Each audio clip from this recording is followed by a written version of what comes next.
You go back and watch Che Guevara's speech to the UN. It's like this 20-minute epic appeal for socialism, and then Chavez is just like smells like sulfur. I think the devil's been here. And he's just like, fuck you. I don't need to make a case for you. You're arrogant. You don't give a fuck about people. And it's true.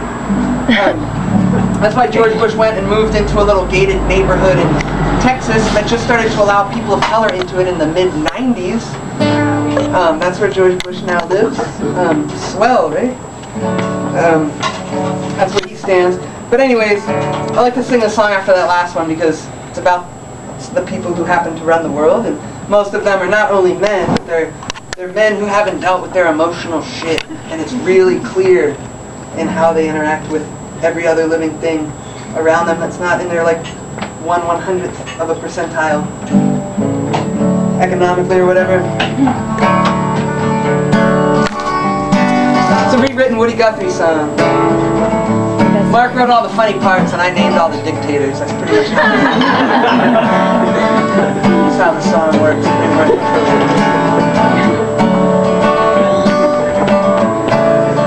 I can dance around like Mark Law. Did you do his parts with a nasally undertone? Yeah, maybe I could imitate his voice. Well, I'm the meanest man, I got a 5-sided brain. Most folks around me think I'm insane, but it doesn't faze me. Not a bit. You say I'm crazy, I don't give a shit, I'm mean. Well, I'm mean to my mother, I'm mean to my brother, I'm mean to anyone I think of as an other. And if you don't want to play nice with me, I'll bring democracy to your stupid country. I'm mean.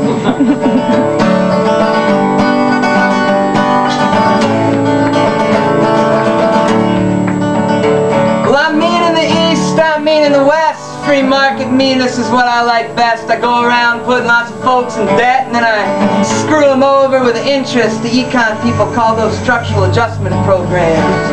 Neoliberal reform, austerity measures, budget repair. I don't like synonyms.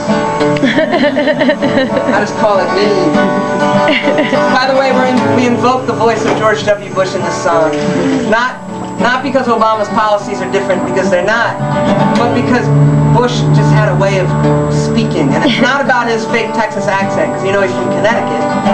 But I think they really manicured his, speech therapist and his choreographer, and all these people were say really stupid shit. A bunch of white people in the middle of the country will be duped into believing that you're a regular person, even though your grandfather was a Nazi banker, and your dad was the head of the CIA and the fucking president, and you're rich as shit. And you went to Yale. But if you mess up a couple of words, people feel like they're on your level. I think Rick Perry tries to do this too.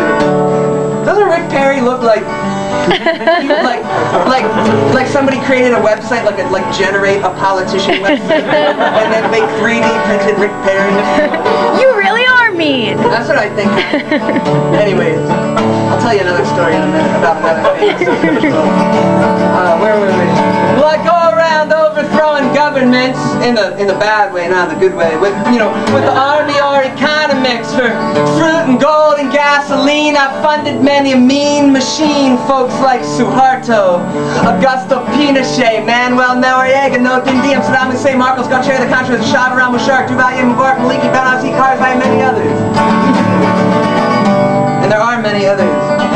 There's more to come. Right-wing dictators propped up by the United States in the name of freedom. That is. For a country that prides itself on going around the world and delivering democracy to people, we've sure overthrown a lot of countries' first democracies, like Iran in 1953, or Guatemala in 1954, or Chile in 1973, and the list goes on and on and on. In the name of democracy, of course. Pretty brilliant. I don't know how that all works yet, but I guess I got a lot to learn, huh? Well, I profit from wars, I profit from jails, I profit from disease, I profit from sales, I profit from things you think would sadden me. Even found a way to profit off of tragedies, things like tsunamis, earthquakes, hurricanes, refugee crises, anthrax outbreaks, bird flu, pit bulls, flash mobs, other things you're supposed to be afraid of.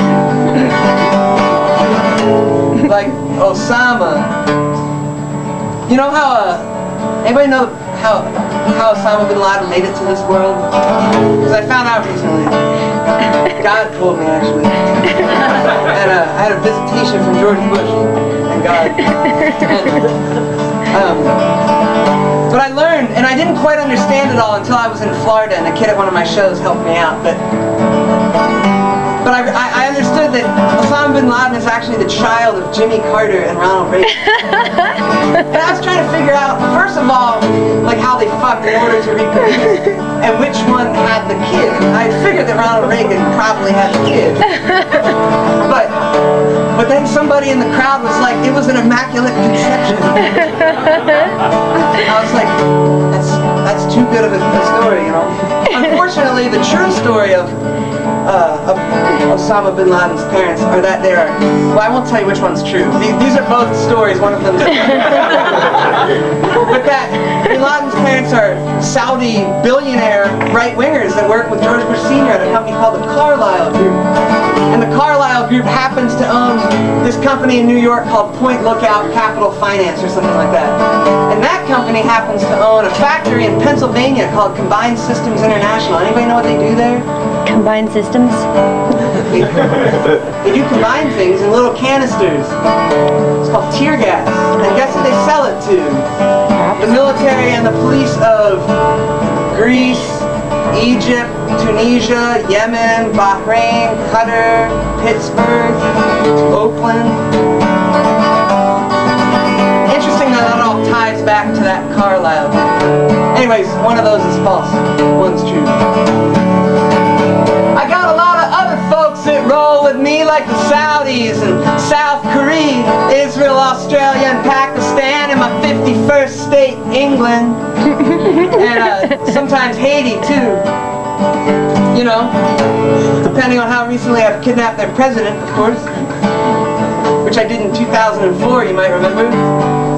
You might remember. Hugo Chavez doesn't roll with me. He doesn't like my type of hegemony. He called me a donkey on live TV. He's got a good point too, because I'm an asshole. And I said, listen here, Mr. Communist, I dare you to come to the next UN conference because I'll blow up your helicopter or poison your cigar. And Chavez is like, I don't smoke cigars. And I'm like, I don't give a shit. I don't like the UN anyways, bunch of communists in there. I mean, you know about the French. And that communist statue they built in the New York Harbor. Communist. Remember when before the Tea Party was a Tea Party and they were still tea baggers? Yeah. Back in the good days. And we were all like, guys, it's cool, you know? We're consensual and we're all about stuff like that, you know? But it would probably help you guys out too, you know? It might lighten up a little bit. Liberate your desires, you know? But they had the whole French wine bottle breaking thing because France wouldn't, France didn't want to be greeted as liberators like we were in Fallujah. And so they were like, France is a bunch of wusses. And then they started calling French fries freedom fries. Found out recently that French fries originated in Belgium, which is a different country. Anyway. Well, yes, some folks don't like what I do. I say they're all Islamo-fascists too, and folks question me. It really gets me going. You see, I'm just trying to keep this oil flowing, get rid of trade barriers. You know, like the Civil Rights Act. Hurt people, hurt animals, keep generic AIDS medication out of the hands of poor people, establish sweatshops across the global south, outsource factories, kick people out of their homes, and other such things. You know, spread freedom. Oh yeah, and I'm pro-life. Woo!